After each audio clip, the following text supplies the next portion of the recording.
In this video, I'll show you how to create a clock sweep reveal transition in Adobe Premiere Pro.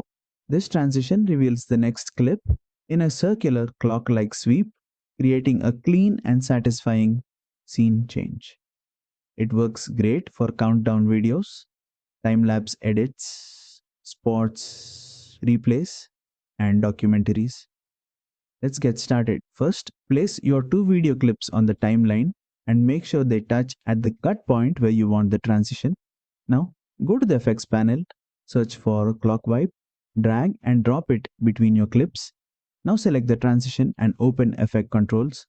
Here are the most important settings. Angle controls where the clock sweep starts. Change the value to adjust the starting direction of the wipe. Center controls the origin point of the wipe. Move it to change where the circular reveal begins. Repeats controls how many times the sweep repeats. Increase it for multiple circular passes. Decrease it for a single clean sweep.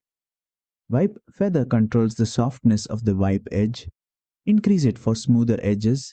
Decrease it for a sharper reveal. Incoming spin controls rotation on the incoming clip. Increase it to add spinning motion as the next clip appears. Outgoing spin controls rotation on the outgoing clip. Increase it to make the current clip spin away during the transition. Motion blur controls how smooth the movement looks. Increase it for more cinematic blur. Decrease it for sharper motion. Use a shorter duration for a fast sweep. Use a longer duration for a slower, dramatic reveal. For best results, sync the sweep with a beat or sound effect, and that's it. That's how you create a clock sweep reveal transition in Adobe Premiere Pro. Don't forget to like, share, and subscribe for more Adobe Premiere Pro tutorials.